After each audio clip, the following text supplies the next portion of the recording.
दोस्तों, एक बार की बात है। केरल के एक छोटे से शहर में सुल्तान नामक एक डरावना कब्रिस्तान था। ऐसा कहा जाता था उस कब्रिस्तान में विभिन्न प्रकार की अलौकिक शक्तियां रहा करती थीं। एक चांदनी रात को बिली, लूसी और रोहित, तीन दोस्त कब्रिस्तान के किनारे पर एकत्रित हुए। अचानक उनको कब्रिस्तान से भयानक फुसफुसाहट की आवाज़ें आने लगीं। आवाज़ कहाँ से आ रही हैं, यह देखने के लिए वे हाथ में टॉर्च लेकर सावधानी से कब्रिस्तान के गेट के अंदर घुसे। जैसे ही कब्रिस्तान में दाखिल हुए, तेज हवा चलने लगी। अचानक उन्होंने एक इंसान को एक मकबरे के पास टहलते हुए देखा। वह उदास और खोया हुआ दिखाई दिया। इसलिए बिली, लूसी और रोहित उसके पास आए और पूछे, कौन हो तुम और इतनी रात को यहाँ क्या कर रहे हो? तब उसने जवाब दिया, मैं एक आत्मा हूँ और मेरा नाम अकबर है। अकबर ने उन्हें उस भयानक अभिशाप के बारे में बताया जो इस कब्रिस्तान की सभी आत्माओं को परेशान करता था। हर रात एक प्राचीन चुड़ैल जागती थी और कब्रिस्तान पर जादू किया करती थी और अकबर जैसी मासूम आत्माओं को अपने वश में कर लेती थीं।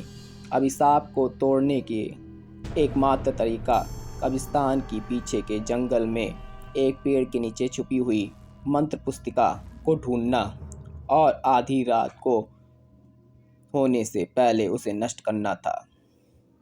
जादुई पुस्तक ढूंढने की दृढ़ संकल्प लेकर बहादुर तिकड़ी अपने मिशन पर निकल पड़ी।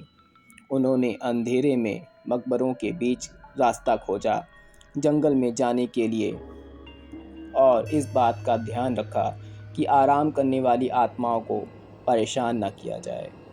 रास्ते में उन्हें बोन्स नामक एक शरारती छोटे कंकाल का सामना करना पड़ा, जो उन्हें जादू की किताब खोजने में मदद करने के लिए तैयार हो गया।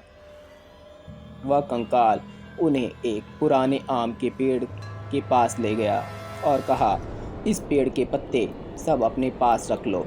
अगर ये पत्ता तुम्हारे पास रहेगा तो वह चुड़ैल तुम्हारा कुछ भी नहीं बिगाड़ पाएगी और यह पत्ता तुम्हें जादुई किताब हासिल करने में भी मदद करेगा।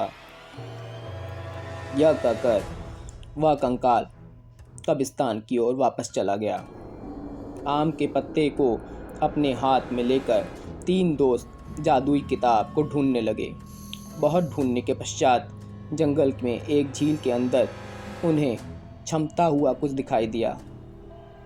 रोहित को तैरना आता था तो उसने झील के अंदर जाकर वह चमकता हुआ बॉक्स ले आया। जैसे ही आम के पत्ते को बॉक्स के ऊपर रखा, वैसे ही बॉक्स खुल गया और चमकती जादुई किताब बाहर आ गई। आधी रात करीब आते ही वे तीनों अपने हाथों में जादू की किताब लेकर श्राप को तोड़ने के लिए कब्रिस्तान की बढ़े।